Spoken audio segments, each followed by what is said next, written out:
Danielle Noyce here for the 1 Degree Outside Weather Network with your Monday Insights. The big story this week, of course, is we won't be as cold as last week. That said, it doesn't last long. Frigid air returns for the weekend. There'll be a few minor disturbances along the way. We'll talk about those. Stay tuned for pattern predictions, a look through the middle of February, and our monthly forecast through the end of the month as well for what to expect. Meanwhile, so many of you have signed up to help support our mission and get more exclusive content. We're so appreciative of the support for as little as $2 a month for Fuel the Forecast, by the way, and then it works up from there. Check it out, all the details, how to sign up, what's included, membership.onedegreeoutside.com. I know it's been a busy stretch. Going to work on a new podcast as well. All right, current estimated snow depth across the country. Yeah, the weekend storm dropping snow all the way back down into some of the southeastern United States.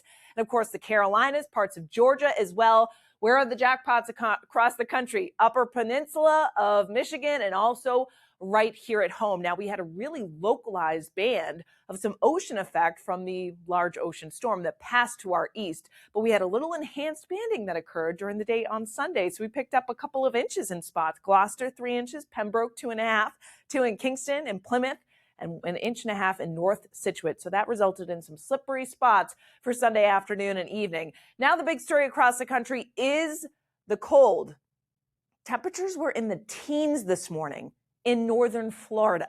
Okay, so there's some pretty extreme cold all the way back down to the southeastern United States. This will ease somewhat in the coming days. So after being in the 50s for parts of the Sunshine State, we rise into the 60s, and the warmth does build back in a lot of the west and the southern United States. Where are the cold spots? Yes, from the northern plains to right here in New England, but not as cold as last week when we had some of the deeper pinks and purples on the map. Where is that? Up in Canada. Set to arrive again with a reinforcing shot of Arctic air for the upcoming weekend. So, kiddos, it's not as bad as last week. For both morning sub-zero wind chill values like we had in many areas, no, single digits and teens this week. And then feeling actually on Tuesday like it's up around 30, a really pleasant winter day overall. The wind chill will be running in the teens Wednesday and Thursday for a New England-wide average. So it's not brutally cold if you're bundled up. Kids doing just fine for recess and after school as well. Now, there is a reinforcing shot of cooler air. That's why it does turn a little more blustery for Wednesday and Thursday. There'll be a couple of snow showers in northern New England, and then look, a storm to our south will stay to our south, but may just graze the Cape and the Islands with a couple of flurries as we head into Tuesday night into Wednesday morning.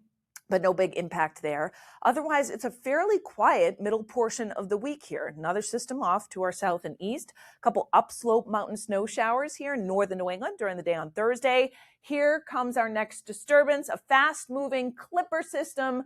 Clipper systems are fairly moisture-starved, meaning there's not a ton of precipitation or snowfall as they move in, and they're fairly quick-moving. So I do anticipate light snow to break out Friday evening from west to east. It continues Friday night and should be pushing offshore by the time we get to Saturday. Of course, for several days out, we'll watch the timing of this closely. Looks like northern New England would have the greatest chance of picking up a few inches of snow. Southern New England, it would be barely anything. And I'll give you a look at that right now, kind of an early look through Wednesday with that little weak disturbance coming in, coating to as much as an inch in far northern New England. Minor event there, but some localized slick travel. And I'm playing things through Thursday and Friday and into Saturday. And there you go. Notice the blues indicate maybe as much as 2 to 4 inches in the mountains, and then a coating to an inch or two in northern New England. The gray shading is a coating to an inch. So yes, this is kind of typical for Clipper systems because they do move in fairly quickly, and the precipitation or the snowfall will be a fairly light rate. So we'll keep you posted on that again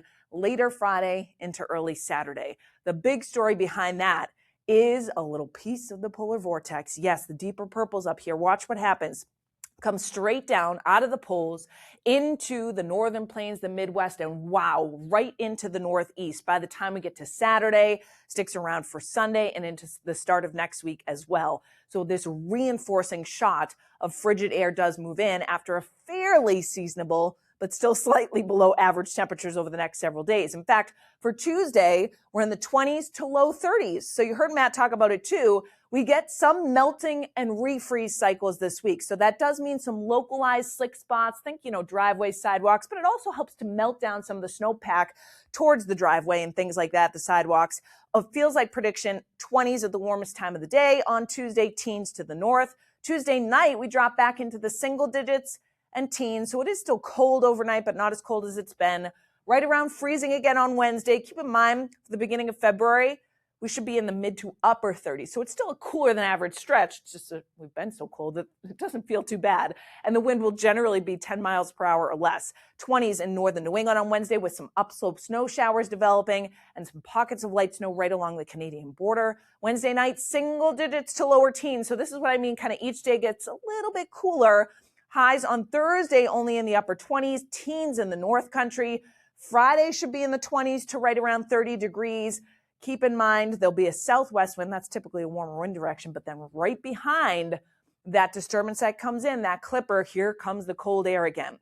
So take this with a grain of salt. And what I mean by that is actually Saturday morning may start a little bit milder than this, and then the cold air swoops in. So falling temperatures during the day on Saturday into the single digits, teens, and then sub-zero in terms of what it will feel like during the day on Saturday because that cold air rushes in and the wind does kick up 10 to 20 miles per hour. So this is when we get that dangerous cold that comes back in, particularly Saturday night, 10 to 20 below zero in terms of some of the wind chills. It's chilly again on Sunday. Sunday night, it looks like the heart of the cold air comes in and sticks around for the start of next week. So more on that in pattern predictions, but you've got the two-week forecast right in our free weather app, the only weather app you need. It's got thousands of 5-star reviews. See why.